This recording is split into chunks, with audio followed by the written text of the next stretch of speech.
Welcome to Mind Fable, the podcast that takes you deeper into the stories that matter. I'm Mark. And I'm Jessica. This is episode 2. And we'll be together for hundreds and thousands of episodes together, maybe even 1 million. But for now, buckle up, because we're diving headfirst into the world of UFOs. Oh, exciting. You know those mysterious objects in the sky that have captivated our imaginations for decades? Lately, they've been making headlines again, and not just in the realm of conspiracy theories. Yeah, that's true. This time, it's Congress taking center stage, holding hearings and demanding answers about what the government knows about these unidentified anomalous phenomena, or UAPs as they prefer to call them.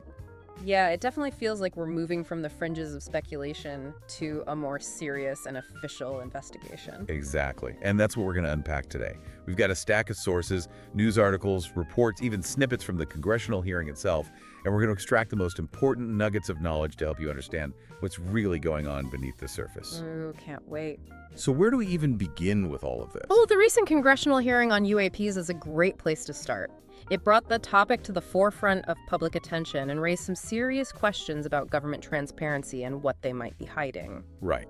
And the testimony of Luis Elizondo, the former Department of Defense official, was a real bombshell. It was wild. He claimed under oath that the U.S. government has been running secret programs to retrieve and reverse engineer crashed UAPs. I mean, if that's true, it's huge EB. Huge. It definitely raises a lot of questions. What's fascinating here is that Elizondo testified under oath, adding a significant layer of weight to his statements. He didn't just say the government was looking into UAPs, he claimed they had actually retrieved and were studying crashed objects. Wow. And to make things even more intriguing, he mentioned that some government employees have been injured by UAPs and received compensation for those injuries. Seriously? Yeah, it's like something straight out of a science fiction movie. But according to Elizondo, this is happening in the real world. Wow, okay, so we have this former DoD official making some pretty wild claims under oath. But where's the proof? The Pentagon has officially denied the existence of these programs, right? Right. They have, in their official statement, they said they haven't found any verifiable evidence of extraterrestrial activity or these alleged retrieval programs. So it's basically a he said, they said situation at this point. But come on, the sheer volume of claims and testimonies emerging not just from Elizondo, but from other whistleblowers and researchers makes you wonder if there's something more to this story. It's true. There's a growing body of evidence, anecdotal as it may be, that suggests there's something unexplained happening. For example, we have journalist Michael Schellenberger reporting on a purported secret program called Immaculate Constellation, which allegedly has thousands of pieces of evidence related to UAPs. Thousands. Okay, now this is getting really interesting. But why is Congress suddenly so interested in UAPs? What's driving this renewed focus? Well, it's not just about aliens anymore. By framing the investigation around potential secret government spending and waste, it adds a layer of legitimacy and urgency to the issue. Congresswoman Nancy Mace put it perfectly when she said, if the government is spending money on something that doesn't exist, why are they doing it? And if it does exist, why hide it? That's a great point. It shifts the focus from little green men to government accountability and transparency, which resonates with a much wider audience. Exactly. And that's a question a lot of people are asking. But wait, there's more. The hearing even took a turn towards the bizarre when Congresswoman Lauren Boebert asked about the possibility of underwater alien bases. Underwater alien bases? Seriously, where did that even come from? Honestly, there's no evidence to support that claim. However, one of the sources we reviewed did describe an orb coming out of the ocean and being met by another orb, which Boebert may have been referencing. Okay, so maybe not underwater bases, but still, the fact that we're even discussing this in a congressional hearing shows just how far the conversation has shifted. Oh, it really does. And then, of course, we can't forget about former President Trump's cryptic statement about potentially releasing more UAP footage. Right. What's the deal with that? Could a new administration actually declassify information about these alleged programs? It's certainly possible. A second-term president especially might be less concerned about upsetting the bureaucracy and could be more inclined to release information that previous administrations have kept under wraps. So we've got whistleblowers, alleged secret programs, possible alien tech, and even a former president hinting at more revelations. Yeah. Where do we even go from here? This is a lot to process. It is, and that's what makes this deep dive so fascinating. We're at a point where the lines between speculation and reality are becoming increasingly blurred. This congressional hearing didn't provide concrete answers, but it definitely opened up a Pandora's box of questions and possibilities. It's like we're standing on the edge of a new frontier, And the possibilities are both exhilarating and a little bit terrifying. What's fascinating here is that we're seeing a shift in how these topics are being discussed. It's not just about, do aliens exist anymore? It's about government accountability, transparency, and the potential implications of these technologies, whatever their origin. You hit the nail on the head. So what stands out to you so far? What's caught your attention in all of this? For me, it's the potential implications of these technologies that really capture the imagination. Imagine if Elizondo's claims are true, and the government does possess advanced technology salvaged from crashed UAPs. What kind of breakthroughs might they be sitting on? What could this mean for our understanding of physics, energy, space travel? Yeah, it's mind-blowing to think about. We could be talking about technologies that could revolutionize our world. But it also makes you wonder why the government would keep this under wraps for so long. What's the motive? That's the million-dollar question, isn't it? There are a lot of theories out there. Some argue it's about national security, protecting us from potential threats. Others believe it's about control, maintaining a technological advantage over other nations. And then there's the whole idea that they're trying to avoid mass panic.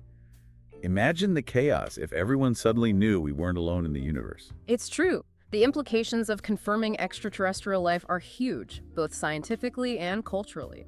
It would challenge our entire understanding of our place in the cosmos. Which brings us back to this congressional hearing. Yeah. They may not have presented hard evidence, but they definitely opened Pandora's box. The conversation is out there now, and it's not going away. Exactly. And now that the conversation has started, it's unlikely to just fade away. The public is demanding answers, and Congress is starting to listen. This whole thing raises an important question. If we connect this to the bigger picture, what does this all mean for you, the listener? That's a good question. I mean, what are the takeaways here? It means that we're entering a new era of exploration and discovery, one where the lines between science fiction and reality are blurring. We're finally starting to take the question of UAPs seriously, and that could lead to some truly groundbreaking revelations in the years to come. It's like we're standing on the verge of a new frontier, and the possibilities are endless. I find that incredibly exciting, even if it's a little unnerving at the same time. Absolutely.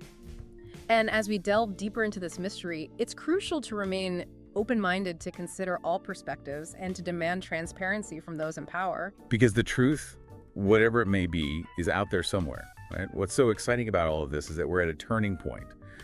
The conversation is shifting from the realm of speculation to one of serious inquiries. Precisely. And as more people, including those in positions of authority, start asking these questions, the pressure for disclosure will only increase.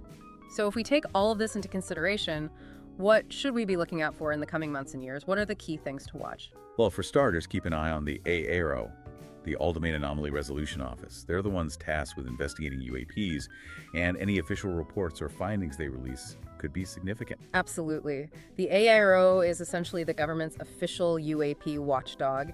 And for those who might not be familiar, they're looking into reports from all branches of the military, analyzing data and trying to determine what these objects are and where they come from. And what about the potential for declassification? Could we actually see the government release more information about these alleged programs? That's what I'm really curious about. It's definitely a possibility. The political landscape is changing, and there's growing bipartisan support for transparency on this issue. We might even see legislation introduced that compels the government to release more information. That would be huge. Imagine the impact if we had concrete evidence of extraterrestrial technology. It would revolutionize our understanding of the universe and our place in it. It would be a paradigm shift, no doubt about it. But even if we don't get definitive proof, the pursuit of this knowledge is important in itself. It speaks to our innate curiosity, our desire to explore the unknown and to push the boundaries of what we think is possible. And that's what Mind Fable is all about, right? Exploring the mysteries of the universe and expanding our minds. Yeah. This whole deep dive has been a wild ride, from congressional hearings and whistleblower testimonies to the possibility of secret government programs and advanced alien technology.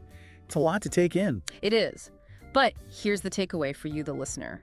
We're living in extraordinary times. The conversation about UAPs is evolving, moving from the shadows into the light.